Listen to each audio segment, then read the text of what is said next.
Hello and welcome back to the Samad Academy. Today's topic is GST annual return, maintenance of records and finalization of accounts. So annual return होता क्या है ये हमें पता है कि हमारे फाइनेंशियल ईयर डेटा क्लोज होने के बाद एक डिफॉल्ट डेट के तौर पे बाय द नेक्स्ट 31 दिसंबर हमें अपने बुक्स ऑफ अकाउंट का एनुअल रिटर्न फाइलिंग करनी होती है। अब एनुअल फाइलिंग रिटर्न करना in the sense there are two things, एक तो जीएसटीआर 9, मैं रेगुलर डीलर की बात कर रहा हूँ, एक तो जीएसटीआर 9 जो होता है जहां पे हमें जीएसटीआर 9 के थ्रू अपना एनुअल रिटर्न फाइलिंग करना होता है। साथ साथ में हमें रिकंसिलिएशन स्टेटमेंट यानी कि हमारे चार्टर्ड अकाउंटेंट, हमारे ऑथराइज जो रिप्रेजेंटेटिव है यानी कि जो कंसल्टेंट है, टैक्स कंसल्टेंट है, वर्किंग टैक्स कंसल्टेंट है, वो हमारा जीएसटीआर 9C प्रिपेयर करते हैं, that is called reconciliation statement of annual return. तो हमें जीएसटीआर 9 एंड जीएसटीआर 9C दोनों भी फाइल करना हो सकता है या फिर एज पर टर्नओवर के हिसाब से हमें सिर्फ जीएसटीआर 9 फाइल करना हो सकता है। सो हम यहाँ पे जो बात करेंगे वो बात करेंगे जीएसटीआर 9, बिकॉज जीएसटीआर 9C जो है वो चार्टर्ड अकाउंटेंट, हमारे टैक्स प्रैक्टिशनर वो फाइल करेंगे। बट जीएसटीआर 9 हो सकता है कि आप अपनी कंपनी का खुद भी फाइल करते हो या फिर आप एटलीस्ट डेटा प्रिपेयर करते हो, तो उसमें क्या क्या रिकॉर्ड्स होते हैं, क्या क्या टेबल होते हैं, हम जीएसटीआर 9 के टेबल, डेटा, रिकॉर्ड्स को इस वीडियो में समझेंगे। So let's start.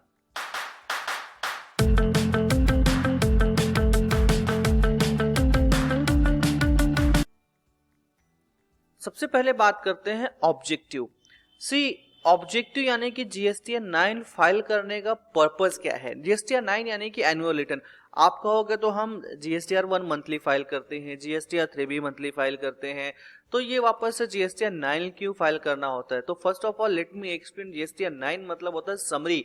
आपने जो भी जीएसटीआर 3 भी फाइल किया उसकी पूरी की पूरी समरी होती है जो आपको कंफर्मेशन देनी होती है। हो सकता है फाइनेंशियल ईयर में आपने कुछ मिस्टेक्स की होंगी जो करेक्शंस आपको जीएसटीआर 9 में जाके करने होंगे।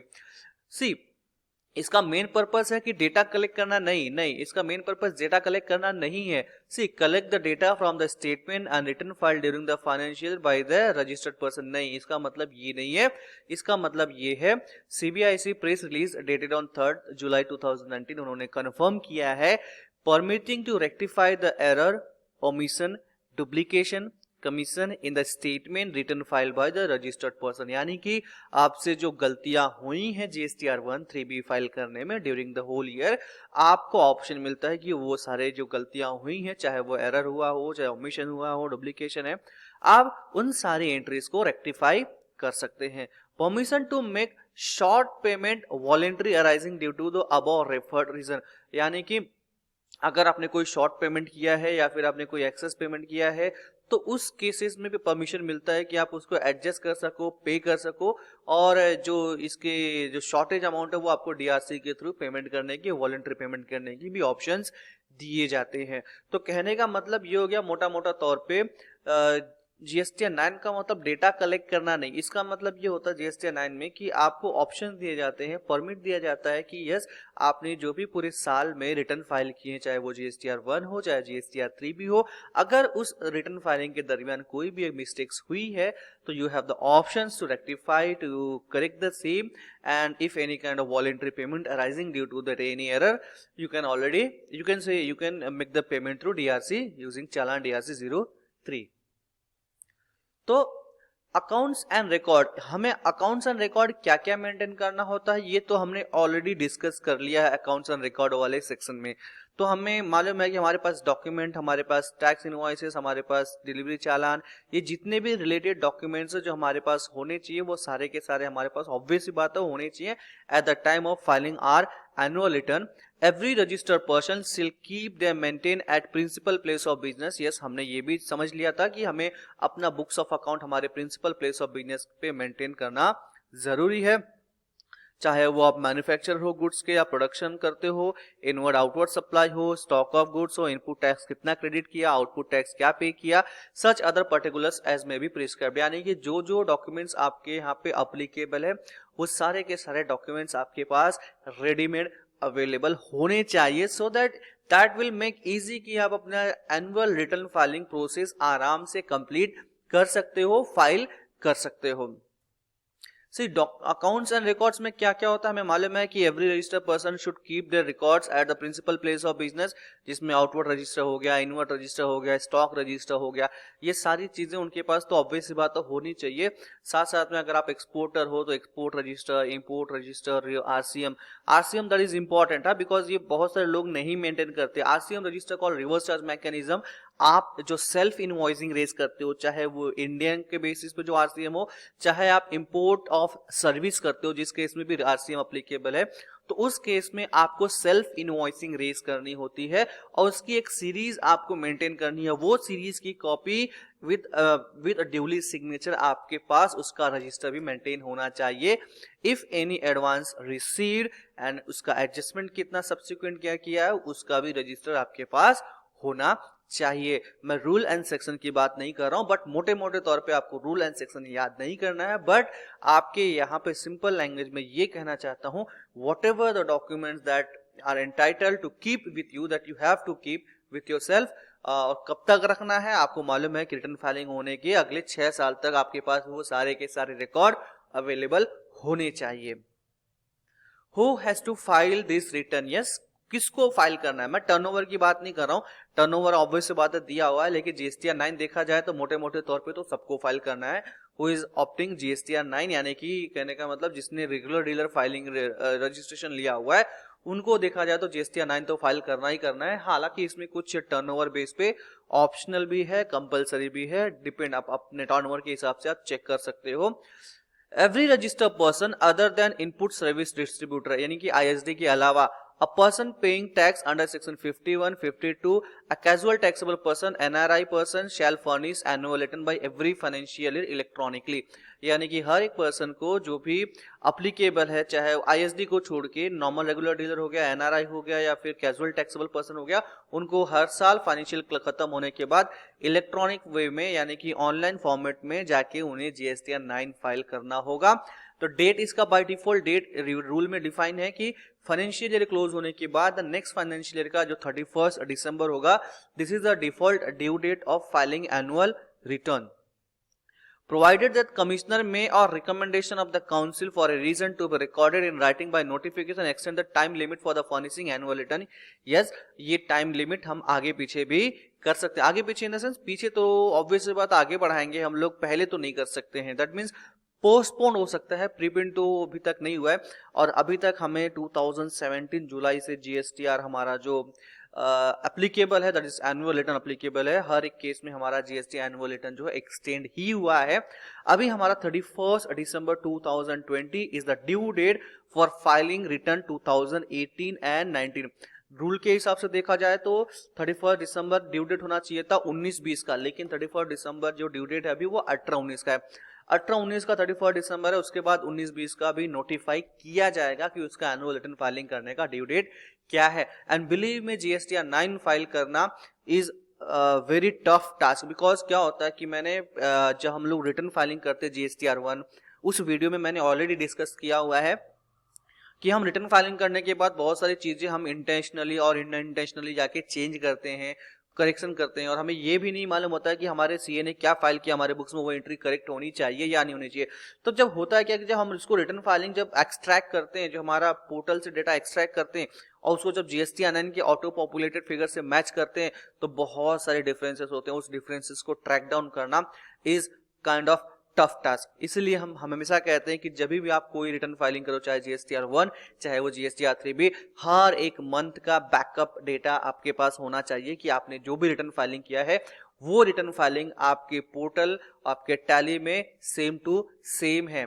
टैली बोलूं या फिर कोई और सॉफ्टवेयर बोलूं, इससे होगा क्या कि आपके पास पूरा का पूरा रिकंसिलिएशन स्टेटमेंट पहले से ही रेडी होगा कि हमारे पास कहां कहां पे डेटा क्या क्या हमने अपलोड किया है, so that will make an easy process for your tax consultant, for your auditor, for your chartered accountant to make it simpler. So every registered person who is required to get his account audited, यानी कि based on turnover, अगर मान लो आपका registered dealer और आपको audit कराना पड़ता है, आपका डेटा ऑडिट कराना पड़ेगा दैट्स एज पर रूल के हिसाब से, तो इन सच केसेस एक जीएसटीआर 9C भी एडिशनल फॉर्म, यानी कि जीएसटीआर 9C आपके जो चार्टर्ड अकाउंटेंट है वो आपके कंपेरिजन में यानी कि जीएसटीआर 9 के साथ ही जीएसटीआर 9C भी फाइल करना पड़ता है। सो GSTR 9 है, GSTR 9 से ऑब्वियस बात है फाइल करना पड़ेगा। तो GSTR 9 के जो है ना कुछ पार्ट्स है, मैं हर एक पार्ट्स को डिस्कस करूंगा, लेकिन हाँ GSTR 9 मैंने देखा है कि बहुत सारे जो कंपनीज होते हैं वो खुद फाइल नहीं करते हैं, वो डेफिनेटली टैक्स कंसल्टेंट या फिर एक्सपर्ट चार्टर्ड अकाउंटेंट को ये एक्टिविटी हैंड ओवर करते हैं, और जो कि करना भी चाहिए मेरे हिसाब से। तो दैट इज बेस्ट ऑप्शन कि आप खुद मत फाइल करो, लेकिन उसके लिए डेटा क्या क्या प्रिपेयर करना है, पार्ट्स क्या क्या है, उसके कंपोनेंट्स क्या क्या है, वो चीजें हम इस वीडियो में समझेंगे। हो सकता है कि यहां से बहुत सारी डिटेल्स आपको क्लियर हो जाए और आप वो डेटा प्रिपेयर करना स्टार्ट कर दो, so that annual return filing करने में उसे आसानी हो।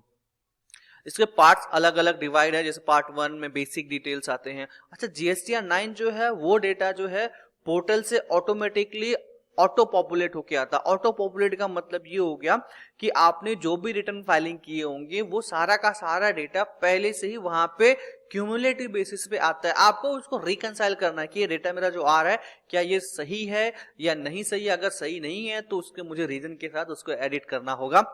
बेसिक डिटेल्स होंगी, details of outward inward supply, declare नहीं मेड। डिक्लेयर देखो, डिक्लेयर क्या होता है, डिक्लेयर की बात नहीं हो रही। डिक्लेयर आपने 100 रुपए का सेल किया लेकिन आपने डिक्लेयर 90 रुपए किया, तो डिक्लेयर 90 रुपया नहीं, एक्चुअल में सेल कितने का हुआ 100 रुपए का, तो आपको वहां पे 100 रुपया डिफाइन करना है कि मैंने 100 रुपए का आउटवर्ड सप्लाई किया। डिक्लेयर में तो कुछ भी करूंगा नहीं, आपको जितने का एक्चुअल में फिगर आपका आउटवर्ड इनवर्ड सप्लाई हुआ आपको वही दिखाना है यहाँ पे। डिटेल्ड ऑफ आईटीसी, आईटीसी आपने डिक्लेयर कितना किया नहीं, एक्चुअल में कितना बिलोंग करता है। तो ऐसे केसेस, बहुत सारे केसेस ऐसे हुए कि आपने आईटीसी जो है इंश्योरेंस प्रीमियम का भी ले लिया, आपने एम्प्लॉय का इंश्योरेंस कराया जो कि आईटीसी उसका एम्प्लॉय का इंश्योरेंस का आईटीसी, आप बेनिफिट क्लेम नहीं कर सकते हो अपने बुक्स ऑफ अकाउंट में, बट आपने ले लिया, जबकि एक्चुअल में देखा जाए तो वो आपका आईटीसी बनता ही नहीं है। तो ऐसे केस में यू हैव टू रेक्टिफाई कि नहीं नहीं ये आईटीसी मेरा नहीं था और मैंने ले लिया, तो दैट मीन्स उस महीने उस साल का आईटीसी में ये इनपुट टैक्स क्रेडिट जो इंश्योरेंस का आपने क्लेम किया वो नहीं बिलोंग करता है। तो जो एक्चुअल आईटीसी बिलोंग करता है खाली आपको वहीं पे डिटेल डिक्लेयर करना पड़ेगा, that is under part 3। Part 4 में आते हैं details of tax paid as declare in the returns. आपने रिटर्न्स के टाइम पे कितना अमाउंट का टैक्स पे किया है, कितने रुपए से आपने कैश पेमेंट किए हैं, कितने रुपए आपने इनपुट टैक्स क्रेडिट के थ्रू एडजस्ट किया हुआ, वो सारे के सारे डिटेल यहाँ पे ऑटो पॉपुलेटेड होकर आ जाते हैं। Part 5, particulars of the transaction for the previous financial year declare in April to September of current financial year। यानी कि 2018-19 एग्जाम्पल का आप ऑडिट कर रहे हो और उसके कुछ एंट्रीज जो है आपने नेक्स्ट ईयर के सितंबर तक भी रिकॉर्ड कर ली, उसको भी डिक्लेयर करना पड़ता है पार्ट 5 में कि आपने ऐसे कौन कौन सी एंट्री है जो अगले साल बुक की है। हो सकता है आपके पास इनवॉइस नहीं आया रहेगा, हो सकता है कुछ XYZ रीजन की वजह से वो इनवॉइसेस लेट आए रहेंगे, बट आपने उसका आईटीसी नेक्स्ट ईयर क्लेम किया, तो वो भी आपको डिक्लेयर करने पड़ते हैं। Part 6, other informations. ये कुछ पार्ट्स है, जैसे कि आप GSTR 9 लॉगिन करोगे, पोर्टल लॉगिन करोगे तो आपका फाइनेंशियल ईयर सेलेक्ट करना है, कंपनी का GST name, legal name, trade name, any फेनी, और GSTR 9 important thing is that कि GSTR 9 एक बार आपका फाइल हो गया तो that can not be revise. एक बार फाइल हो गया तो हो गया, आप रिवाइज नहीं कर सकते हो। It is mandatory to file all your GSTR 1 and GSTR 3B before filing a return। Obvious बात है, मैंने बताया कि GSTR 9 जो है ऑटोमेटिकली पॉपुलेट होकर फिगर आती है, वो फिगर आती है based on your GSTR 3B जो आपने मंथली फाइल किया रहेगा। अगर आपने पूरा रिटर्न फाइल नहीं किया तो ऑब्वियस बात है यहाँ पे कुछ भी फिगर नहीं आएगा। So it is important to know that before filing your GSTR 9 you should make sure कि मेरा GSTR 1 एंड GSTR 3B जो for the period of time जो भी उस मंथ का है या फिर उस साल का बिलोंग करता है वो सारे के सारे रिटर्न फाइल हो चुके हैं।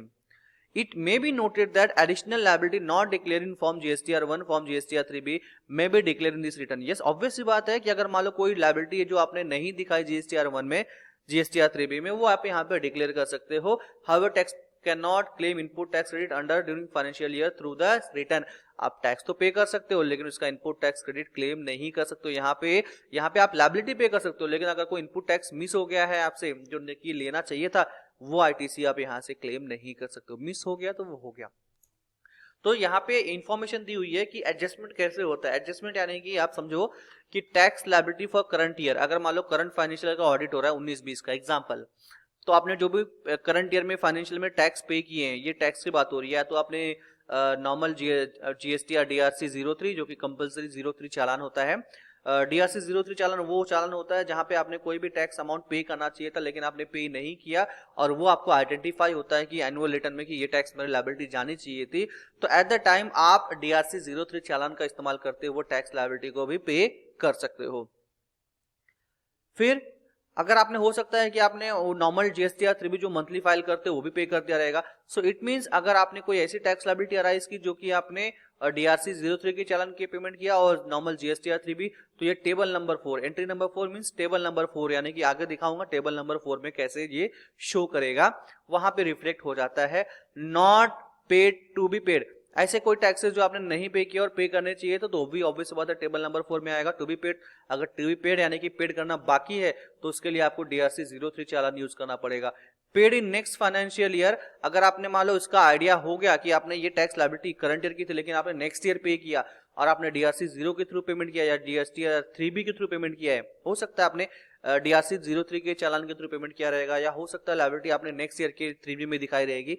तो ऐसे केसेस में अगर आपने दिखाई है 3B के थ्रू GSTR DRC 03 के दिखाई है तो एंट्री नंबर 4, अगर आपने GSTR 3B के थ्रू दिखाया तो एंट्री नंबर 10 नंबर यानी टेबल नंबर 10, यहाँ पे ऐसे टैक्स लायबिलिटी, ऐसे इनपुट टैक्स जो कि इस साल के बिलोंग करते हैं बट आपने नेक्स्ट ईयर दिखाया है तो टेबल नंबर 10 में जाके उसका अमाउंट एडजस्ट करना पड़ता है। तो ये टेबल नंबर 4, टेबल नंबर 10 हम आगे देखेंगे कहां पे क्या क्या डिटेल्स रिलेटेड इंफॉर्मेशन हमें डालनी पड़ती है। Tax liability for current year paid in current financial year, वापस से बात वही हो गई, तो DRC 03 के चालान के थ्रू या फिर 3B के हिसाब से तो करंट ईयर के फॉर्म GSTR 9 में आएगा, ऑब्वियस बात है करंट ईयर के GSTR 9 में आएगा। Not paid to be paid, अगर हम लोग नहीं पे किया, पेड करना बाकी है तो वो भी करंट ईयर के फाइनेंशियल ईयर में आएगा। Paid in next financial year, अगर हम लोग ने नेक्स्ट फाइनेंशियल ईयर पे किया, चाहे GSTR DRC 03 के थ्रू पेमेंट किया है तो करंट ईयर के फाइनेंशियल ईयर में आएगा, लेकिन अगर हमने वो GSTR 3B में एडजस्ट किया हुआ है तो हमें नेक्स्ट ईयर के GSTR 9 में उसको एडजस्ट करना पड़ेगा, जहां पे ये दिखाना पड़ता है कि amount of tax liability paid in current year but which belongs to previous financial year. तो हमें वहां पे दैट इज ये भी मेक श्योर करना है कि हमें कौन सी टैक्स लायबिलिटी करंट ईयर के GSTR 9 में दिखानी, कौन सी लायबिलिटी हमें नेक्स्ट ईयर के GSTR 9 में दिखानी है। अब adjustment tax credit from credit note, अगर क्रेडिट नोट की बात करें, credit note issued in current financial year reported in GSTR 1 and GSTR 3B, हमने GSTR 1 3B में दिखा दिया, अगर यस ओके दिखा दिया करंट ईयर के टेबल नंबर 4 में जाएगा, अगर नेक्स्ट ईयर दिखाया सितंबर से पहले तो टेबल नंबर 11 में जाएगा।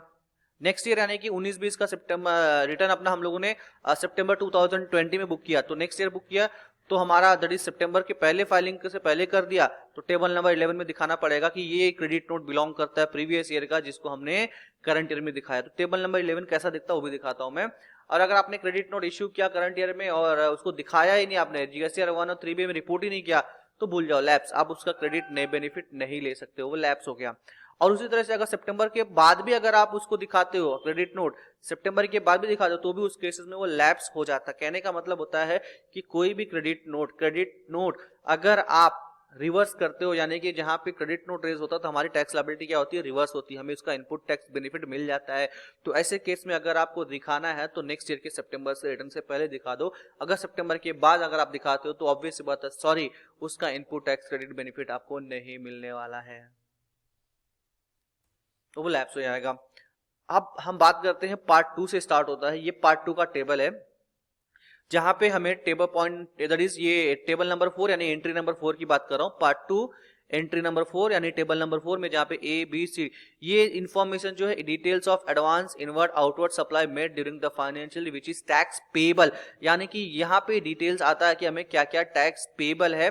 अब ये B2B ये टेबल है, B2C टेबल है, zero rated specified supply, deemed export, advance, यानी कि GSTR 1 और GSTR 3B में जो आपने टैक्स लायबिलिटी डिक्लेयर की है, जो आपने देखा रहेगा GSTR 3B में 3.1 का टेबल होता है, तो वहां से आपने जितनी भी लायबिलिटी डिक्लेयर की है यहाँ पे ऑटोमेटिकली पॉपुलेट होकर आ जाएगी।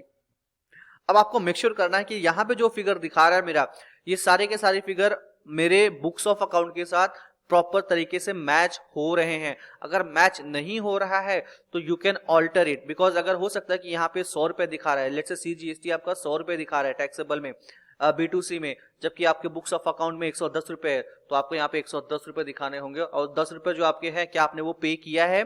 अगर वो पे किया तो आगे आपको दिखाना पड़ेगा कि हाँ मैंने पे किया DRC 03 चालान के थ्रू। अगर पे नहीं किया है तो ऑब्वियस बात है पे करना पड़ेगा आपको DRC 03 चालान के थ्रू। तो अगर मान लो यहाँ पे 100 रुपीज था, आपने इसको 110 कर दिया, यानी कि 10% एक्सेस दिखा है, कोई प्रॉब्लम नहीं है। लेकिन जहां पे भी फिगर, अगर इस पूरे टेबल में अगर कोई भी फिगर चेंज करते हो आप और वो फिगर 20% से एक्सेस होता है, 20% से एक्सेस होता है, यानी कि अगर वो 20% से एक्सेस, अगर आपने 100 रुपए की चीज 125 कर दी तो ये 20% से एक्सेस का अब क्या हो गया, चेंज हो गया। तो ये जो टेबल रहेगा पर्टिकुलर सेल, ये रेड हाईलाइट हो जाएगा। रेड हाईलाइट का मतलब ये हो गया कि आपने यहाँ पे फिगर बहुत बड़ा चेंज किया, which is about 20% of actual value. तो यहाँ पे ये सारे के सारे फिगर जो है आउटवर्ड सप्लाई जो आपने GSTR 3B में डिक्लेयर किए थे, उसके सारे के सारे टैक्सेबल वैल्यू यहाँ पे टैक्स अमाउंट के साथ ऑटो पॉपुलेट हो जाते हैं। You have to make sure कि ये सारी एंट्रीज जो आपके पास डेटा यहाँ पे फिल होकर आ रहा है, ये सारा का सारा एज पर सेल्स रिकॉर्ड के हिसाब से टैली होना चाहिए। अगर टैली नहीं है तो you have to reconcile, and reconcile करने के बाद आपको ये फिगर, एक्चुअल फिगर जो करंट ईयर की बिलोंग करती है, वो आपको यहाँ पे एंटर करना पड़ेगा। अभी टेबल नंबर 4 में वही चीज आ गया, यहाँ पे details of advance credit note issued in respect of transaction specified credit note debit note, यानी उस टेबल नंबर 4 का ही ये देखो हमने GH तक किया। अब H के बाद जो पोर्शन है IJKLMN, तो इसमें क्रेडिट नोट कितना एडजस्ट किया, डेबिट नोट कितना एडजस्ट किया, सप्लाई टैक्स थ्रू अमेंडमेंट क्या हमने कुछ टैक्स जो है एडिशनल प्लस माइनस हुआ जिस अमेंडमेंट के थ्रू अगर हुआ है तो वो भी सारी चीजें यहाँ पे डिक्लेयर करनी पड़ेंगी। एंड सब टोटल, यानी कि अब जाके हमारा जो आएगा सब टोटल, ये आता हमारा actual tax liability for the current financial year after adjustment of debit note, credit note, any such amendments. तो table number 4 that shows the figure of your net taxable value, that is total turnover along with the tax liability for given financial year। तो ये अगर मान लो 100 रुपए और ये आपका 100 रुपए, तो इतना आपका टैक्स अमाउंट जो लायबिलिटी बनता है आफ्टर इनपुट के साथ एडजस्ट होने के बाद जो लायबिलिटी है वो आपका पेमेंट हुआ होना चाहिए, उतना ही पेमेंट होना चाहिए। अगर पेमेंट नहीं हुआ रहेगा तो ऑब्वियस बात after filing GST 9 you will get a notice regarding short payment of tax liability. अगर आपने पे कर दिया DRC 03 के थ्रू तो don't worry about that. Form GSTR 9, registered person issue a tax provided for the supply, value is correct, value is wrong, issue ADN, that is debit note, credit note। अगर आपने value wrong है तो debit note credit note raise किया रहेगा। Form GSTR is filed with wrong value, amendment in subsequent GSTR 1। अगर आपने कुछ GSTR 1 गलत कर दिया रहेगा तो अमेंडमेंट कर सकते हो, तो हमने ऑलरेडी बता दिया था कि GSTR 3 भी राइट किया, लेकिन GSTR 1 में आपको 100 रुपए का अमाउंट आपने गलती से 120 दिखा दिया तो आप अमेंड कर सकते हो। बुक्स में राइट आपका 100 रुपया, लेकिन आपने गलती से 120 दिखा दिया, then you can amend it. ये चीज हमने ऑलरेडी डिस्कस कर ली है। अब बात करते हैं टेबल नंबर 5 की। Table number 5 that is related to अपना details of outward supplies which tax is not payable as declare in the return file during the financial year as declare, यानी कि टैक्स हमने नहीं पे किया। ये एक्सपोर्ट और स्पेशल इकोनॉमिक जोन की बात हो रही है कि ऐसे सप्लाई जिसपे हमने कोई टैक्स नहीं पे किया, तो यहाँ पर देखो CGST SGST पे कोई टैक्सेस पे करने की जरूरत नहीं बनती है। Zero rated supply export, that is zero rated export हो गया without payment of tax. Supply special economic zone without payment of tax, आपने कितने रुपए का सेल किया, ये turnover. Supply of which tax paid by recipient on the reverse charge, हाँ इसमें आपका CGST SGST आएगा, बिकॉज RCM के ऐसे केसेस जिसपे आपको टैक्स पे करना है। एग्जेम्प्टेड नी रिलेटेड नॉन GST सप्लाई, अगर आपका कुछ है, आपने जो आउटवर्ड सप्लाई किया जो एग्जेम्प्ट है, नी रिलेटेड है, नॉन GST सप्लाई है, तो ये आपका जाके टोटल जो टैक्सेबल वैल्यू बनती है ये आपका टोटल टर्नओवर कहलाता है, ये total turnover. And in addition आपकी जो पीछे की टैक्स लायबिलिटी थी उसमें ये रिवर्स चार्ज मैकेनिज्म की टैक्स लायबिलिटी ऐड हो जाती है और ये आ जाता है आपका नेट टैक्सेबल फिगर। तो table number 4 that is normal tax amount, जहां पे हमने सेल्स परचेज जो टैक्सेबल फिगर था, और टेबल नंबर 5 यानी कि हमारा जीरो रेटेड सप्लाई जहां पे हमने एक्सपोर्ट स्पेशल इकोनॉमिक जोन का सेल किया रहेगा, वो फिगर भी हमें यहाँ पे डिक्लेयर करनी पड़ती है। हम यहाँ पे फिगर जो ऑटो पॉपुलेट होकर आती है वो बाय डिफॉल्ट हम उसको चाहें तो चेंज कर सकते हैं। फिगर यहाँ पर ऑटोमेटिकली ऑटो पॉपुलेट होकर आती है। डिटेल्स पॉइंट टेबल नंबर 5 में वापस से क्रेडिट नोट डेबिट नोट यानी उसी को एडजस्ट किया हुआ, जैसे कि हमने टेबल नंबर 4 को देखा, क्रेडिट नोट डेबिट नोट कुछ एडजस्ट किया है, डिक्लेयर किया, अमेंडमेंट सब टोटल, तो ये चीज का उसी का पार्ट है, कंटिन्यूएशन है, ABCDEFGH IJKLMN। तो ये टोटल टर्नओवर उतना ही अकाउंट फिगर वहां पर आ जाता है, कुछ अमेंडमेंट एडजस्टमेंट रहेगा, क्रेडिट नोट डेबिट नोट, वो सारी चीजें आपको यहाँ पे डिक्लेयर करनी पड़ेंगी। अब टेबल नंबर 6 की बात करते हैं जो कि बिलोंग करता है input tax credit, input tax credit. यहाँ पे देखो ये ऑटो लिखा हुआ, ऑटो का मतलब ये होता है कि यहाँ पे जो फिगर है ये table number 1, total of amount input tax credit avail through form GSTR 3B। GSTR 3B में आपने कितना इनपुट टैक्स क्लेम किया हुआ है, चाहे वो सीजीएसटी, एसजीएसटी, आईजीएसटी, सेस, सारे के सारे फिगर यहाँ पर ऑटोमेटिकली यहाँ पर ऑटो पॉपुलेट होकर आ जाएंगे। तो उस केसेस में अब ये फिगर राइट है, अब इसको आपको मैच करना है। अब इसको मैच करने के लिए यहाँ पे देखो इसको सर्च दिए हुए inward supply other than import and inward supply liable to reverse charge but include services receive from special economic zone. अब इसको हमें सेग्रीगेट करना होगा, इनपुट कैपिटल, इनपुट सर्विस में, कैपिटल गुड्स में, इनपुट सर्विस में। हमने जो फिगर लिया है सीजीएसटी का अमाउंट दिखाया, उसमें हमारा इनपुट गुड्स के रिलेटेड कितना है, कैपिटल गुड्स के रिलेटेड कितना है, इनपुट सर्विस के रिलेटेड कितना है, but that is other than RCM. RCM in case of import and special economic zone, जो हमारा आरसीएम है उसको छोड़ के नॉर्मल, इसको हमें सेग्रीगेट करना है। Point number C, inward supply receive from unregistered person liable to be paid reverse charge. यानी कि ये पॉइंट नंबर बी के अलावा जो आरसीएम बनता है जिससे हमने परचेज किया है और उसका जो टैक्स आईटीसी है उसका हमने कितना क्लेम किया, उसका इनपुट वाला है, कैपिटल गुड्स का है, इनपुट सर्विस का है, वो भी हमें यहाँ पे डिक्लेयर करना पड़ता है। यहाँ पे तो नॉर्मल वाली बात हो गई, यहाँ पे आरसीएम की बात हो गई। अब यहाँ पे inward supply receive from a registered person liable to reverse charge, ये other than that is unregistered party का रिवर्स चार्ज था, और ये रिवर्स चार्ज है लेकिन जो पार्टी जीएसटी में रजिस्टर्ड है उसका भी डिक्लेयर करना पड़ेगा। तो कहने का मतलब ये टोटल फिगर है, इसका ही हमें यहाँ पे ब्रेकअप देना है। अब बात आती है import of goods including supplies from special economic zone. हमने जो इंपोर्ट ऑफ गुड्स किया, चाहे वो एसईजेड से किया हो, चाहे हमने फॉरेन कंट्री से किया हुआ, तो इनपुट गुड्स कितना है, कैपिटल गुड्स कितना। सर्विस के केस में यहाँ पे नहीं आएगा। Import of service, import of service यानी कि जो हमने फॉरेन से सर्विस ली है एक्सक्लूडिंग फ्रॉम एसईजेड, हमने कितना इंपोर्ट ऑफ सर्विस लिया उसका आईजीएसटी के कॉलम में यहाँ पे फिगर फिलअप करना है। आईजीएसटी वाला टेबल यहाँ पे फिगर फिलअप होगा अपना। तो ये अपने को सारे के सारे सेग्रीगेट देने। Amount of ITC reclaim other than be above under the provision of act, हमने कोई भी ऐसा इनपुट टैक्स जो रिक्लेम किया हुआ है जो कि हमने पहले डिसअलाउ किया था, input tax credit receive from ISD, वो भी डिक्लेयर करना है। सब टोटल, और उसके बाद से ये जो अमाउंट है इसका सारे के सारे टोटल तक का जो टोटल अमाउंट आ गया, ऑटो फिगर सब टोटल का कुछ डिफरेंस आता है तो अपने को डिक्लेरेशन देना पड़ेगा, डिफरेंसेस क्यों आ रहा है वो रिकंसिलेशन करना है अपने को। हालांकि डिफरेंसेस नहीं आने चाहिए, अगर डिफरेंसेस आते हैं तो ये जो डिफरेंस आया वो हमें उसका रिकॉर्ड रखना पड़ेगा कि ये एक्सेस आया या शॉर्ट आया। अगर एक्सेस आया आईटीसी लिया तो ऑब्वियस बात हमें वो रिवर्स करना पड़ सकता है क्या करना ही पड़ेगा। और उसमें हमने वो जो ये ट्रांस 1 के थ्रू जो क्रेडिट लिया रहेगा, ट्रांस 1 के थ्रू जो ट्रेड 2 के थ्रू क्रेडिट लिया रहेगा, in any such any cases other ITC avail but not specified, और कुछ भी आईटीसी जो हमने लिया है लेकिन ऊपर दिखाया नहीं हम लोगों ने, तो भी यहाँ पे डिक्लेयर कर सकते हो। सो टोटल आईटीसी अपने को I+N, यानी कि ये जो अपना I है सब टोटल, और यहाँ तक का N जो हो गया KLMN का टोटल, इसका टोटल हमारा आईटीसी ये हो गया। और डिफरेंस अमाउंट जो मैंने बताया कि वो डिफरेंसेस को अपने जीरो होने चाहिए, और डिफरेंसेस होना ही नहीं चाहिए। अगर डिफरेंसेस है तो ऑब्वियस बात अपने को डिक्लेयर करना पड़ेगा, चाहे पे करना पड़ेगा या फिर अपने को वो, अगर ज्यादा आ रहा है कि हमने वो क्लेम करना बाकी रह गया तो आईटीसी क्लेम नहीं कर सकते, भूल जाओ, लैप्स हो गया वो। लेकिन अगर हमने शॉर्ट क्लेम एक्सेस क्लेम कर लिया है तो ऑब्वियस बात हमें वो रिवर्स करना होगा। तो ये तो हो गया टेबल नंबर 6 की बात। टेबल नंबर 7, टेबल नंबर 7 बताता है आईटीसी रिवर्सल और इनएलिजिबल आईटीसी की। देयर आर डिफरेंट रूल कि आप ये इंश्योरेंस का आईटीसी नहीं ले सकते हो, आप फूड का आईटीसी नहीं ले सकते हो, होटल स्टे का आईटीसी नहीं ले सकते हो। ऐसे बहुत सारे रूल्स के हिसाब से जहां पे आपको ब्लॉकेज आप आईटीसी क्लेम नहीं कर सकते हो एज पर रूल 37, 39, 43, 43, 17.5। ये आप सर्च कर सकते हो गूगल पे, आराम से मिल जाएंगे हर एक रूल क्या कहता है, किस केस में क्या क्या आईटीसी आप क्लेम नहीं कर सकते हो। ट्रांस 1 में जो क्रेडिट लिया था उसको रिवर्स कर रहे हो, ट्रांस 2 में क्रेडिट लिया था उसको रिवर्स कर रहे हो। तो टोटल आईटीसी कितना रिवर्स किया, तो ये टोटल आईटीसी जो आपने रिवर्स किया, तो ये जो टोटल आईटीसी आया ओ का, दैट इज टेबल नंबर 6 ओ का, इसमें से ये माइनस होगा टोटल आईटीसी जे। तो यहाँ पे देखो 6O का जो टोटल है उसमें से 7I का माइनस होगा, तो ये आपका नेट आईटीसी बन जाता है कि आप इतना आईटीसी ले सकते हो।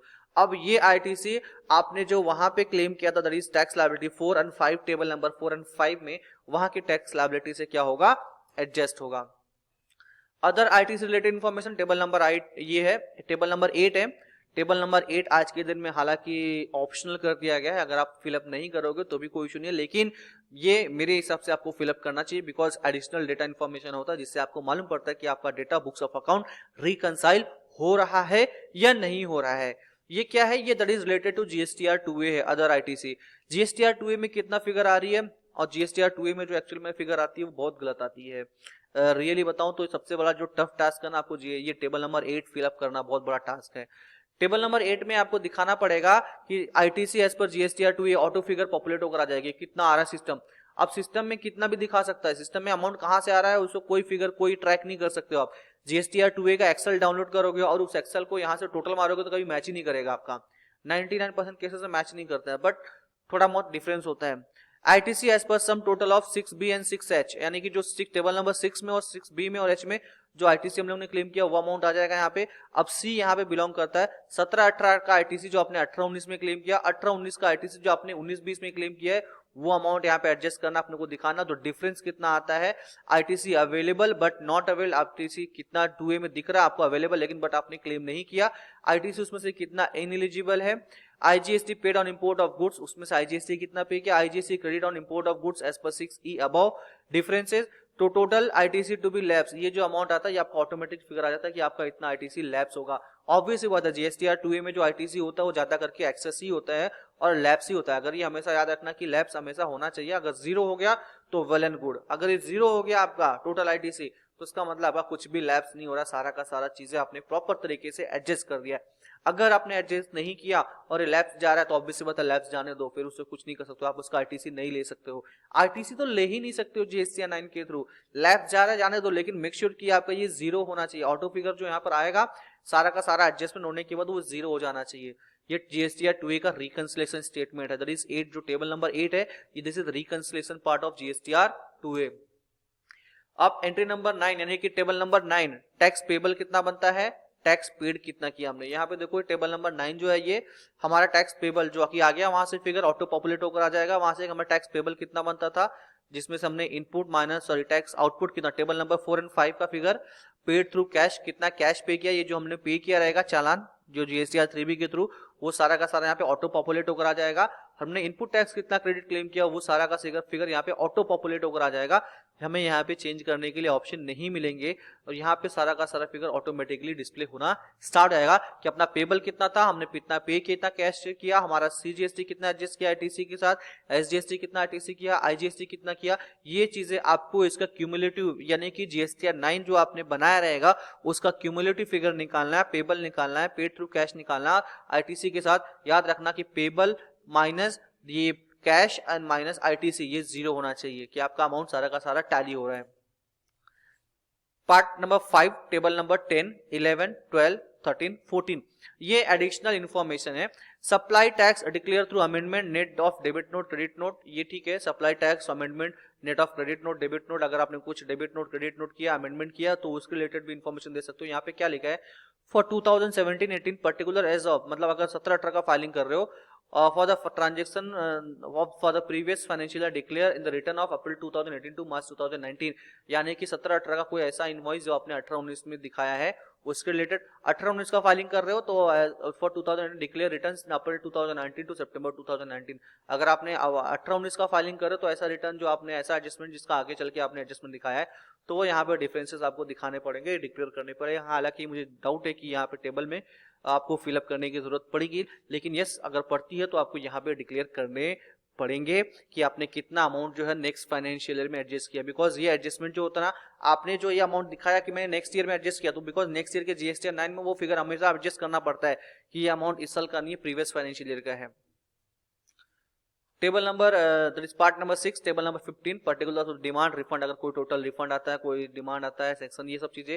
हालांकि मुझे डाउट है कि ये किस पे आता होगा, अगर आता होगा तो आपको ये सब रिफंड कितना है, रिफंड कितना, सेक्शन क्लेम किया, टोटल रिफंड कितना रिजेक्ट हुआ, टोटल रिफंड पेंडिंग कितना है, डिमांड कितना है टैक्स का, और taxes paid in respect of E, that is point number ई के हिसाब से total demands pending, total demands कितना पेंडिंग है, ये टेबल नंबर 15 पार्ट नंबर 6।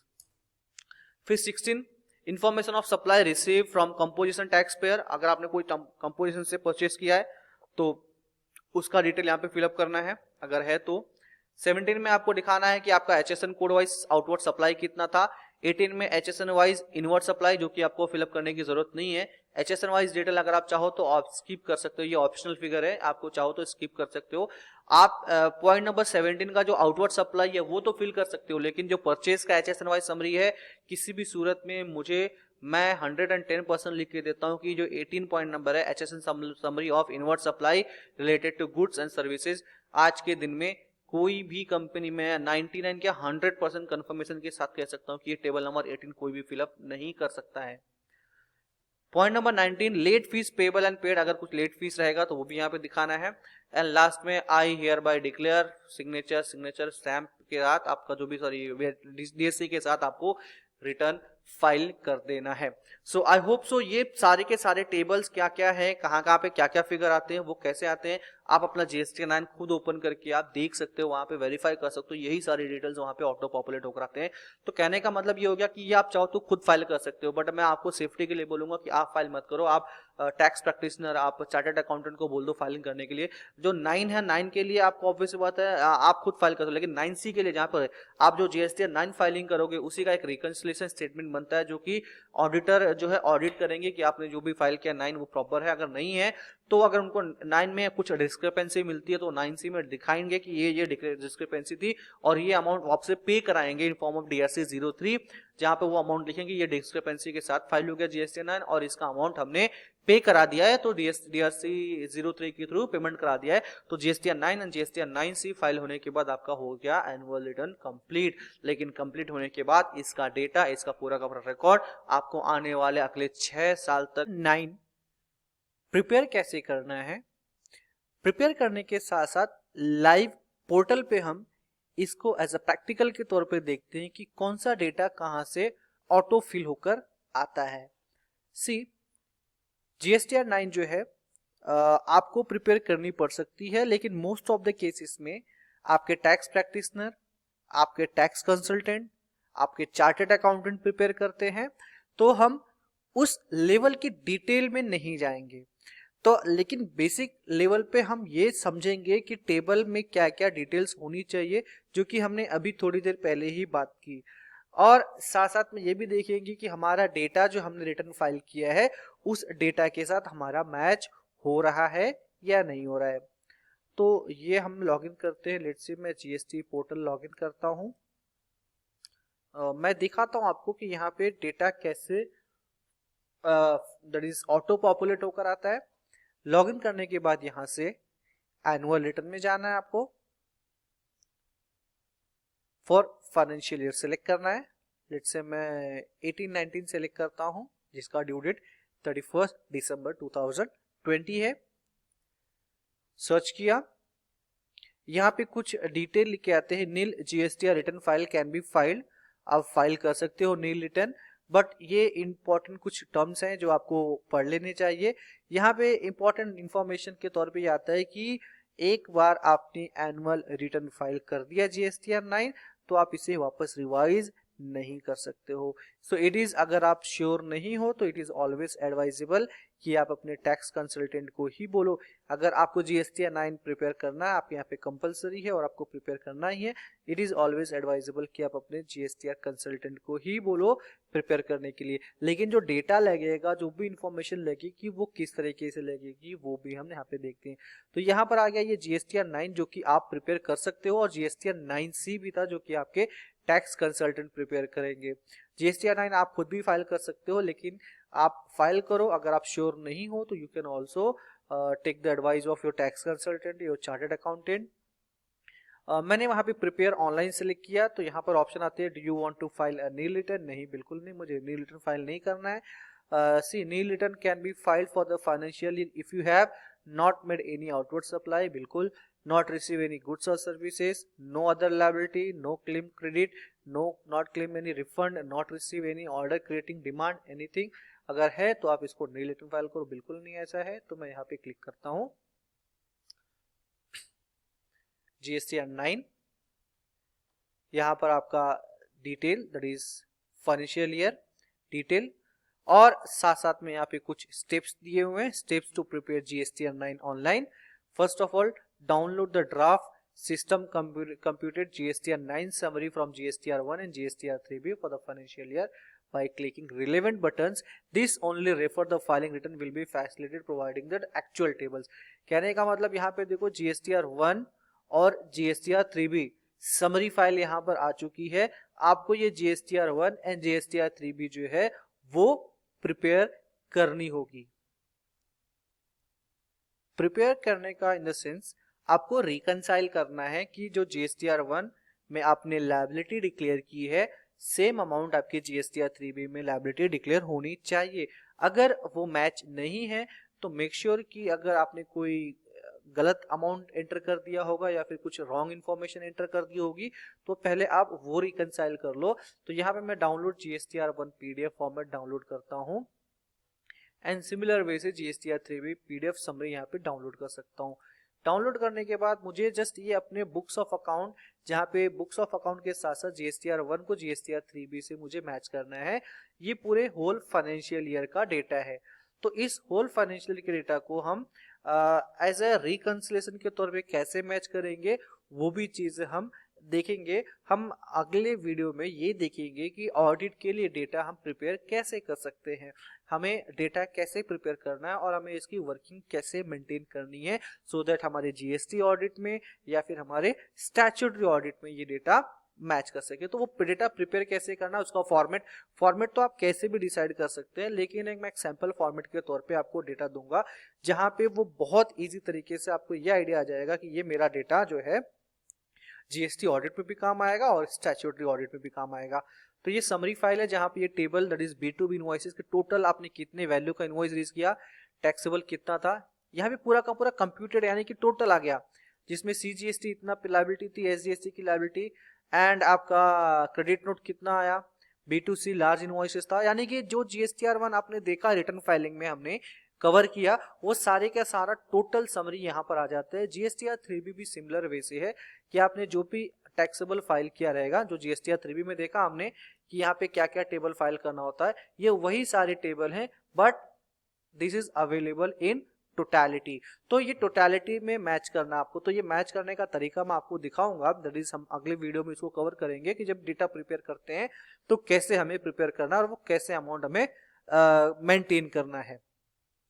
तो outward supply that is outward taxable supply, ये सारे के सारे टोटल्स GSTR3B के ITC आपने कितना लिया है, टोटल ITC कितना रिवर्स किया जो कि आपके लिए एलिजिबल नहीं था, वो सब चीजें यहाँ पे ऑटोमेटिक यहाँ पे रिफ्लेक्ट होनी स्टार्ट हो जाती हैं। अब आपको करना क्या है, GSTR9 में आप download table 8A document detail, यानी कि अगर यहाँ पे क्लिक करोगे तो टेबल 8A के डिटेल्स क्या क्या इसके अंदर है वो मैं आपको एक्सप्लेन करता हूँ। उससे पहले मैं आपको ये सारे के सारे टेबल एक्सप्लेन कर दूं। Details of advance inward outward supply, ये जो है आपका आउटवर्ड आपने कितना सेल किया। अभी हमने GSTR1 ओपन किया था, हमने यहाँ पे देखा था सारे हमारे आउटवर्ड टैक्सेबल लायबिलिटी थी। तो अगर ये लायबिलिटी हमारे GSTR बुक्स के साथ यानी कि GSTR1 जो है मेरे बुक्स के साथ मैच कर रहा है तो ओके, दैट इज प्रॉब्लम नहीं है। तो यहाँ पे जस्ट एक ओपन करके यहाँ पे देखते हैं, यहाँ पे मैंने ऑन किया, मेरा B2B सप्लाई जो है 78,17,983, तो क्या ये GSTR1 में भी उतना ही है? नहीं, यहाँ पे 98 है, टैक्सेबल वैल्यू है 83। कहने का मतलब मेरा यहाँ पे जो अमाउंट है वो फिगर मैच नहीं कर रहा है। B2B plus B2C minus credit note debit note adjust होंगे, लेकिन यहाँ पे कुछ क्रेडिट नोट डेबिट नोट दिख नहीं रहा, ना ही एक्सपोर्ट इनवॉइसेस दिख रहा है यहाँ पे। तो कहने का मतलब ये हो गया कि फिगर यहीं पे टैली नहीं हो रही है 78,17,000, जबकि यहाँ पे आपका जो दिखा रहा है टैक्सेबल फिगर वो दिखा रहा है 83 लाख। तो डिफरेंस ऑलमोस्ट मोटे मोटे तौर पे देखा जाए तो कितने का हो गया, 5 लाख का डिफरेंस है। तो वो 5 लाख का डिफरेंस क्या फिगर है वो आपको मैंने पहले ही बताया कि आइडेंटिफाई करना पड़ेगा। हर महीने आपने क्या क्या डेटा प्रिपेयर करना है, रिटर्न कैसे कैसे बनाना है वो हम अगले वीडियो में देखेंगे, लेकिन उससे पहले हम सारे के सारे टेबल यहाँ पे समझ रहे हैं कि ये चीजें होती क्या क्या है। ओके, अब यहाँ पे आपका, अब इसका मतलब फिगर आपका राइट नहीं है, यहाँ पे IGST भी हो सकता है राइट नहीं है, CGST भी राइट नहीं है। अगर ये फिगर राइट नहीं है तो इस केसेस में आप ये फिगर चेंज कर सकते हो, बट ये फिगर आप 78,000 है तो इसका मैक्सिमम आप 78 लाख है तो मैक्सिमम आप इसका 20% चेंज कर सकते हो, तो जो कि एक्सेप्टेबल है। लेकिन अगर मैं इसको 78 से सीधा 95 लाख कर दूं तो ये टैब देखो यहाँ पे ये कितना रेड में आ गया, ये टैब रेड में आ गया है। इसका मतलब आपने जो फिगर सिस्टम से कंप्यूट हुआ था 78-17 हुआ था और आपने ये 95 लिख दिया, विच इज मोर देन 20% आपने इसका अमाउंट चेंज किया। अगर मैं इसी को 77 लाख कर दूं तो ये फिगर देखो यहाँ पे क्या हो जाएगा, कोई नहीं, ब्लू में है। ब्लू का मतलब ये हो गया कि फाइन, ओके, ज्यादा डिफरेंस नहीं, 1 लाख का ही डिफरेंस है, it is acceptable, which is below 20%। तो ये रिकंसिलेशन करने के बाद यहाँ पे आपको फिगर चेंज करनी, तो मैं यहाँ पे फिगर कोई चेंज नहीं कर रहा हूँ। ये B2C हो गया, ये B2B आपने एक्सपोर्ट किया है, दैट इज और special economic zone, deemed export, ये चीजें हमने वही चीज देखी जो अभी हमने एज अ थियरी वाले पार्ट में कवर किया है। तो सब टोटल अगर आपने कोई क्रेडिट नोट, डेबिट नोट है, तो ये भी आपको फिगर मैच करना है। ये मैच करने के बाद आपका supply and advances on which tax is to be paid, जिसमें से लायबिलिटी आपकी इतनी बनती है, और आपको ये कर लेना है सेव। मैं सेव नहीं कर रहा हूं। Details of output supply made during the financial which is tax is not payable, ये ऐसे केसेस आएंगे यहाँ पे स्पेशल इकोनॉमिक जोन, एक्सपोर्ट की सेल, जहां पे आपको टैक्सेस पे करने की जरूरत नहीं थी और आपने वो सेल किया रहेगा। तो अगर आपने एलयूटी ले रखा है, आपने बॉन्ड ले रखा है, आपका एग्जेम्प्टेड है, नील रेटेड है, नॉन जीएसटी सप्लाई है, तो वो टोटल टर्नओवर में आपके सेल्स में काउंट होता है। तो उसका जो टर्नओवर रहेगा आपका, ये जो हमारा एग्जांपल मालूम है, यहाँ पे अगर कुछ 1000 रुपीज डाल दिया, एग्जांपल 1000 रुपीज डाल दूंगा, तो ये 1000 रुपीज आपके टोटल टर्नओवर यानी कि सेल्स, जो आपका ऑडिट सेल्स है, स्टैट्यूटरी ऑडिट में जो सेल्स फिगर है उसके साथ ये आपका मैच होना चाहिए। अगर ये मैच नहीं होता और आपका फिगर राइट है, तो ऐसे केसेस में जो जीएसटीआर 9 से आपकी जो ऑडिटर प्रिपेयर करेंगे, वो जो डिफरेंस अमाउंट है वो उसको हाईलाइट करेंगे कि डिफरेंस अमाउंट कितना बनता है। तो मैं वो डेटा मैं आपको बताऊंगा कि ये जीएसटीआर 9 डेटा प्रिपेयर करने से पहले आपको क्या क्या रिकंसिलेशन रिपोर्ट आपके पास रखनी होंगी। तो जीएसटीआर 1 को जीएसटीआर 3B के साथ मैच करना, चाहे वो लायबिलिटी हो गई, चाहे वो इनपुट हो गया, तो वो मैच करना इंपॉर्टेंट पार्ट है। तो अब यहाँ पे एग्जांपल के तौर पे मैं उसका फॉर्मेट दिखाऊंगा, 1-2 महीने का डेटा डाल के मैं दिखा सकता हूँ, लेकिन फॉर्मेट मैं आपको एटलीस्ट दे दूंगा। वो फॉर्मेट मैं आपके साथ भी शेयर कर दूंगा कि ये इंपॉर्टेंट चीजें हैं, अगर आप वो प्रिपेयर कर लेते हो तो आपका काम किसी भी ऑडिट में, किसी भी रिटर्न में आपका काम ईजी हो सकता है। सिमिलरली यहाँ पे details of input tax credit दिया है कि आपने पूरे साल में कितना इनपुट टैक्स क्रेडिट क्लेम किया हुआ है। तो यहाँ पे 3B में आपने इतना क्लेम किया। अब यहाँ पे प्रॉब्लम क्या होता है कि जीएसटीआर 3B में आपने इनपुट टैक्स क्रेडिट इतना क्लेम किया, तो क्या यही अमाउंट आपकी 3B में है? जैसे कि CGST 1,33,000, तो क्या आपका वही है? जी बिल्कुल, CGST में आपका वही है, यानी कि आपका इनपुट टैक्स क्रेडिट तो आपका ओके, यानी कि यहाँ पे हेडक वाला काम नहीं है। तो इतना ही आपने क्लेम किया है, लेकिन यहाँ पर आपको इसके जो सेग्रीगेशन देने, सेग्रीगेशन यानी कि यहाँ पे आपको क्या देना है, ये जो आपने इनपुट टैक्स है, तो inward supply that is other than import and RCM, यानी कि इनवर्ट सप्लाई, उसमें से भी आपको ये जो 56,000 का इनपुट टैक्स मिला है, उसमें से कितने गुड्स के रिलेटेड हैं, कितने कैपिटल गुड्स के रिलेटेड हैं, और कितने इनपुट सर्विस यानी कि सर्विस रिलेटेड है। इस एग्जांपल के तौर पर मैं इसको सेग्रीगेट करूं कि ये मेरा 25,000 रुपए तो मैंने गुड्स पे परचेज किए हैं, 25,000 मेरे सर्विस पे है, और दैट इज बचे 6466.18, ये मेरा कैपिटल गुड्स मैंने लैपटॉप परचेज किया, ये उसका है। तो ये सेग्रीगेशन देना पड़ेगा। सिमिलरली आपको यहाँ पे SGST का लेट से 50,000 रुपीज आपने गुड्स पे, 50,000 रुपीज नॉर्मल आपके सर्विस पे, एंड 33,553.33 आपने परचेज किया है, that is related to capital goods. मैं इसको भी बाइफिकेट करता हूँ, हालांकि ये अमाउंट कुछ ज्यादा हो गया, मुझे एक जीरो कम करना पड़ेगा, 50,000, तो यहाँ पे मैंने एक जीरो कम कर दिया, 50,000। ये अमाउंट टोटल मैच होना चाहिए। जो भी डिफरेंसेस आएगा वहां पे देखो डिफरेंसेस, यहाँ पे डिफरेंसेस नहीं आने चाहिए। टोटल ITC जो आपका है ये आपको जाके फिल हो रहा है, देखो यहाँ पे मैंने फिलअप नहीं किया तो जीरो यहाँ पे आ रहा है, जब मैं फिल करूंगा तो ITC टोटल मैच होगा। अभी मैं यहाँ पे देखो फिगर इसको डालता हूँ, ये भी 50,000, 33,553.33। हालांकि ये प्रोसेस बहुत ही कॉम्प्लिकेटेड के प्रोसेस के तौर पे जाना जाता है, तो ये प्रोसेस अगर आप फॉलो नहीं करते हो तो कोई बात नहीं, लेकिन डेटा कैसे प्रिपेयर करना है वो मैं आपको उसका फॉर्मेट एंड मेथड आपको दे दूंगा। तो ये मैंने डेटा यहाँ पे डाल दिया है। अब पॉइंट C में आता है inward supply receive from unregistered party, जो हमने URD से परचेज किया है, that is covered under reverse charge mechanism other than above which tax paid in ITC availed, यानी कि ऐसे परचेसेस जिससे मतलब हमने रिवर्स चार्ज बेसिस पे परचेज किया, लेकिन वो भी अनरजिस्टर्ड पार्टी, हाँ अनरजिस्टर्ड पार्टी से परचेज किया, और वो RCM है जो कि यहाँ पे कवर्ड नहीं है, यानी इस वाले पोर्शन में कवर नहीं किया। अगर ऐसा कुछ भी है तो उसका भी input goods, capital goods, service में एंटर करो। अब यहाँ पे दिया inward receive from registered person liable to be reverse charge. अब यहाँ पे क्या था, अनरजिस्टर्ड पार्टी, बट यहाँ पे रजिस्टर्ड पार्टी से परचेज किया लेकिन वो भी रिवर्स चार्ज में, तो वो भी यहाँ पे सेग्रीगेट करना आपको, अगर ऐसा कुछ है तो। अगर है तो डेफिनेटली आपको एंटर करना पड़ेगा, टैली से रिपोर्ट मिल जाएगी ये। Import of goods including special economic zone, अगर आपने स्पेशल इकोनॉमिक जोन से गुड्स परचेज किया, चाहे इनपुट गुड्स परचेज किया हो, चाहे कैपिटल गुड्स परचेज किया हो। Import of service excluding inward supply from special economic zone, आपने फॉरेन से कोई इंपोर्ट ऑफ सर्विस लिए तो भी यहाँ पे आप अमाउंट एंटर करो। Total input tax credit receive from ISD, मान लो एग्जांपल 100 रुपए मुझे input as a service distributor के तौर पे मिला, तो यहाँ पे डिफरेंसेस देखो आपका 1000 रुपए का डिफरेंस आ गया। डिफरेंसेस नहीं होना चाहिए, ये डिफरेंसेस आपके पूरे के पूरे टैली होने चाहिए, यहाँ पे कोई भी डिफरेंस नहीं होना चाहिए। मैं यहाँ से अमाउंट निकाल दूं तो यहाँ पे डिफरेंस मेरा निकल गया।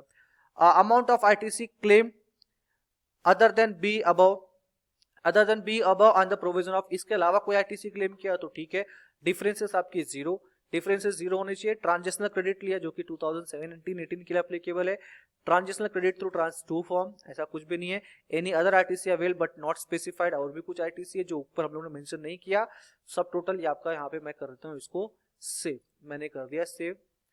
और ये हालांकि ये फिगर जो डमी फिगर है, मैंने ये डमी एज सेग्रीगेट किया हुआ है। ये डेटा आपको जो है आपके परचेज रजिस्टर से मिलेगा कि आपने कितने सर्विस पे निकाला है, गुड्स पे कितना आईटीसी है और कितना गुड्स पे है, और कैपिटल गुड्स पे कितना इनपुट सर्विस पे। तो ये रिपोर्ट जो है ना आपको आपके टैली से रिपोर्ट निकालनी पड़ेगी, चाहे वो टैली मेंटेन करते हो, चाहे आप दूसरा कोई सॉफ्टवेयर मेंटेन करते हो। तो टैली में ये रिपोर्ट कहाँ दी हुई है, तो टैली में क्या ये रिपोर्ट अवेलेबल है, चलिए देखते हैं ये रिपोर्ट अवेलेबल है क्या, कैसा कोई रिपोर्ट है टैली में। Display, statutory report, GSTR annual return, यहाँ पर जीएसटी एनुअल कंप्यूटेशन, बिल्कुल यहाँ पर जीएसटी एनुअल कंप्यूटेशन रिपोर्ट है। तो यहाँ पे मैंने जीएसटी एनुअल कंप्यूटेशन रिपोर्ट पे क्लिक किया है, तो क्या यहाँ से मुझे वो रिपोर्ट मिल जाएगी, तो हो सकता है डिटेल मिल जाए मुझे वहां से। मैं इसको डिटेल में करता हूँ। सी B2C आउटवर्ड सप्लाई जो हमने देखा यहाँ पे टेबल, यानी कि एंट्री जो हमने देखा वहां पे outward supply related, outward supply which is tax not payable वो भी देखा हमने। कंप्यूटेशन जीएसटीआर 9 की बात की। इनपुट क्रेडिट में हमने जो भी परचेज किया रहेगा ये भी टेबल यहाँ से मिल गया। All ITC input, ITC reversal, तो ये डेटा देखो हमने वहां से जो अपने को अप्लीकेबल था, जो जो चीजें मिलनी थी वो अपने को मिल चुकी है। देखो यहाँ पे इंपोर्ट ऑफ गुड्स में, इनपुट टैक्स क्रेडिट में इंपोर्ट ऑफ गुड्स का कितना है, import of goods, capital goods, import of service, special economic zone, service, import of service कितना किया, inward liability to reverse charge, ये वही चीज है जो हमने देखा यहाँ पे कि कैपिटल गुड्स में डिवाइड कैसे करना है, सर्विस में कैसे डिवाइड करना है। तो देखो यहाँ पे all other ITC input goods का, कैपिटल गुड्स का, सर्विस का बिल्कुल मिल जाएगा।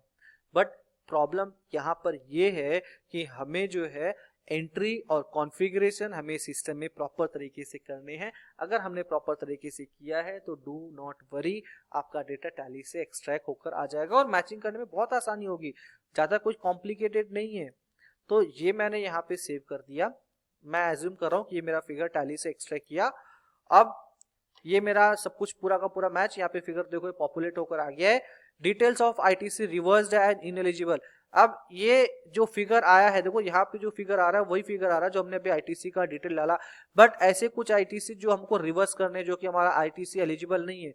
तो 3B में देखो आपने कुछ आईटीसी रिवर्स किया है, आईटीसी आपने रिवर्स किया है 1049 अदर सेक्शन में 31929। तो यहाँ पे मैं इसको क्या करता हूँ, अदर सेक्शन में जाके, that is as per rule other section कुछ डिफाइन करना है तो डिफाइन कर सकते हो। मैं एग्जांपल सेक्शन 5 लेता हूँ अदर सेक्शन के लिए। 1049 17.5 कहता है कि ऐसे इनपुट टैक्स जिसका आप क्रेडिट ले ही नहीं सकते हो, तो ऐसे केसेस में ये 37 भी अलग है, 39 भी है कि जहाँ पे आपका 6 मंथ का क्रेडिट पीरियड अबव हो जाता है, वहां पे भी आप रिवर्सल क्रेडिट करना पड़ेगा, आप इनपुट नहीं ले सकते हो।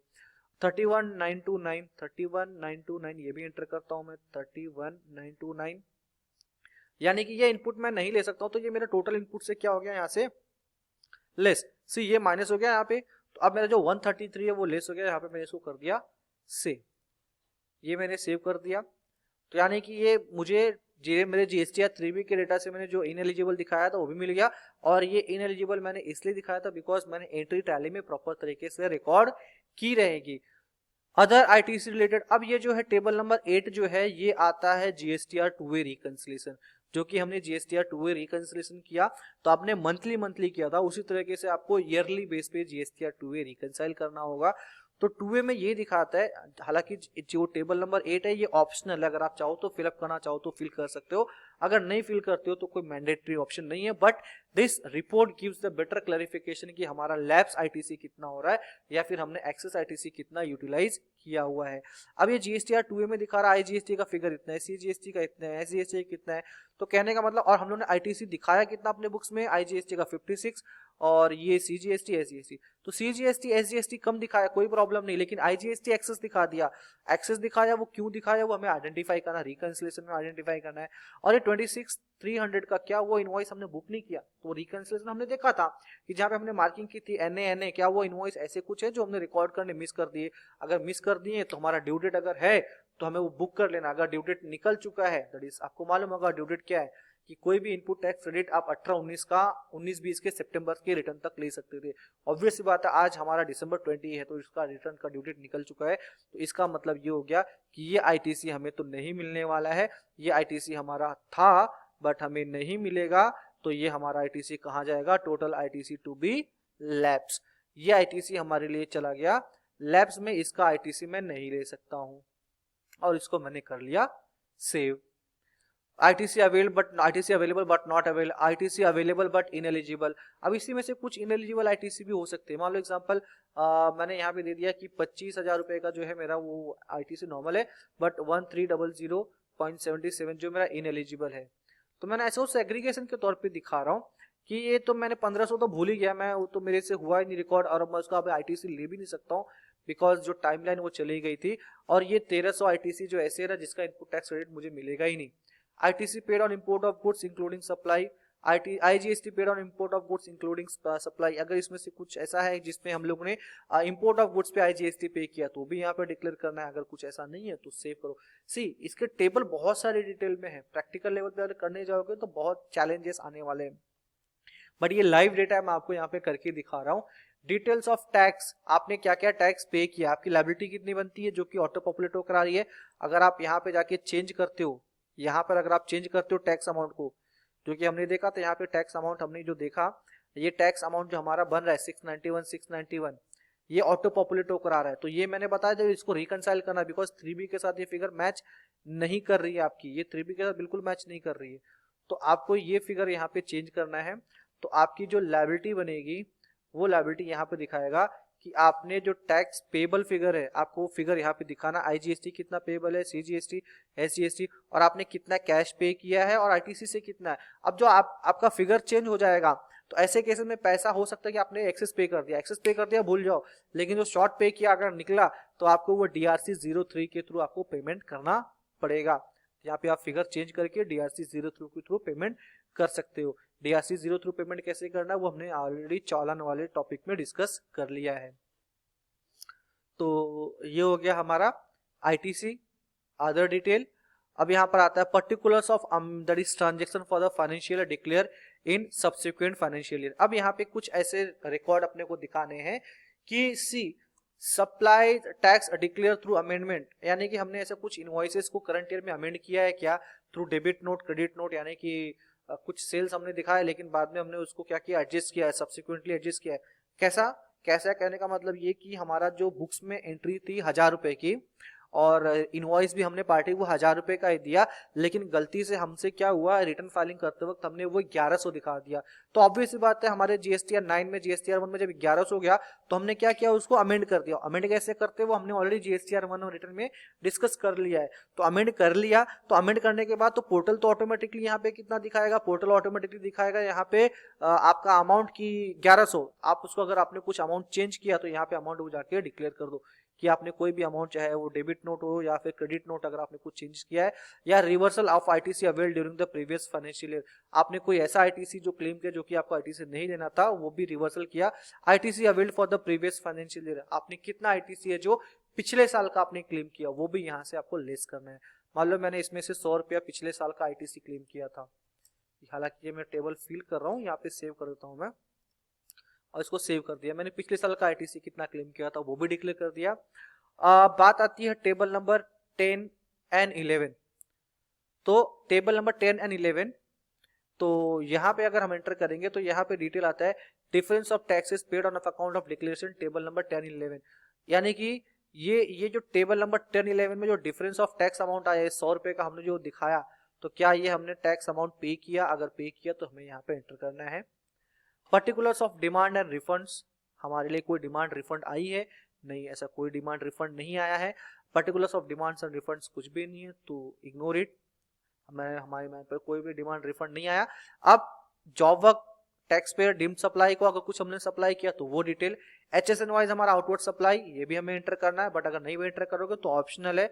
HSN wise summary of inward supply, अगर नहीं भी एंटर किया तो ऑप्शनल है।